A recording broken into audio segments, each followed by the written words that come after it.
මට මහන්සි. මට මේ ජීවිතය ඇති. මේ ජීවිතේ මොකද තේරුම? මට හිස් බවක් දැනෙනවා. ඔයාට එහෙම හිතලා ඇති. ඔයා ආදරය කරන කවුරු හරි, ඔයා දන්න අඳුරන කවුරු හරි එහෙම කියනවා, එහෙම හිතනවා. ඔයාට කියලා, ඔයාට දැනෙලා ඇති. ඒක සාමාන්‍යයි. එහෙම කියලා කියන්නත් බෑ.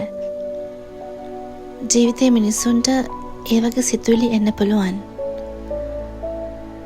හැබැයි වැදගත්ම දේ ඒ සිතුවිලි වල එල්ලීගෙන ඉන්නේ නැතුව එතනින් එහාට අඩියක් තියෙන එක. ඒ කියන්නේ ඔයාට හිතෙනවා නම් ජීවිතේ නතර කරගන්න, නැති කරගන්න දෙපාරක් නෙමෙයි 10 සැරයක් හිතන්න.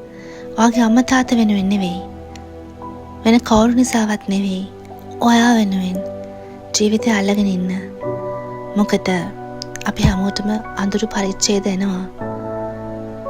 හැබැයි ඒව හැමදාටම තියෙන්නේ නැහැ. කතාවක් තියෙනවනේ, මේ ලෝකයේ යථාර්ථය තමයි හැමදේම අනිත්‍යයි. හැමදේම తాවකාලිකයි.